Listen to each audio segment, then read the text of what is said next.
Today we're going to take a deep look at one of the most misunderstood illustrations in our King James Bible, the olive tree from Romans chapter 11. It's not about losing salvation, it's not about the church replacing Israel, it's about access to God and the dispensational change that took place when Israel fell and the gospel of grace went to the Gentiles.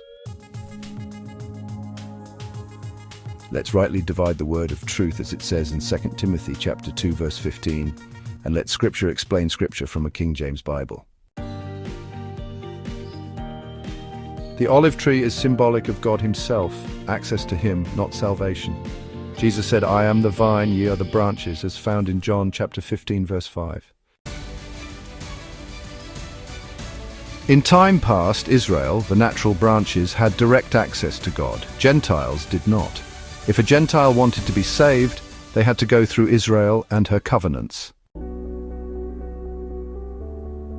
But when Israel fell in Acts 7, God broke off the natural branches and grafted in wild branches the Gentile world.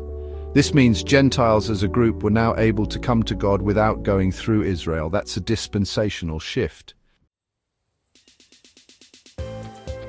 Many get confused and think the grafted-in branches are the body of Christ, but Paul clears this up. In Romans 11 verse 13 he says, "For I speak to you, Gentiles." He's not talking to the body of Christ, but Gentiles as a whole. Once a Gentile believes Paul's gospel, 1 Corinthians 15 verses 1 through 4, they are no longer a wild branch, they are no longer a Gentile at all. They become part of a new creature, the body of Christ, where there is neither Jew nor Greek, 2 Corinthians 5 verse 17 and Galatians 3 verse 28. The olive tree represents access to God, not individual salvation. And the body of Christ has its own identity, separate from Israel or Gentile status. Right now, in the dispensation of grace, salvation is primarily going to Gentiles, but Jews can also be saved through the same gospel of grace.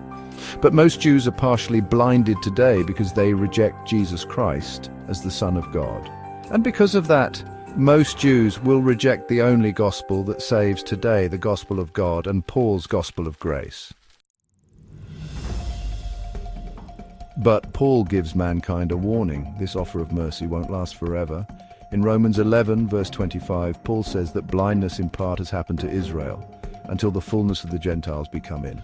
Once that happens, God will break off the Gentiles as a group, just like he did Israel. Then what? The natural branches, Israel, will be grafted back in, the prophetic clock resumes and the kingdom gospel returns.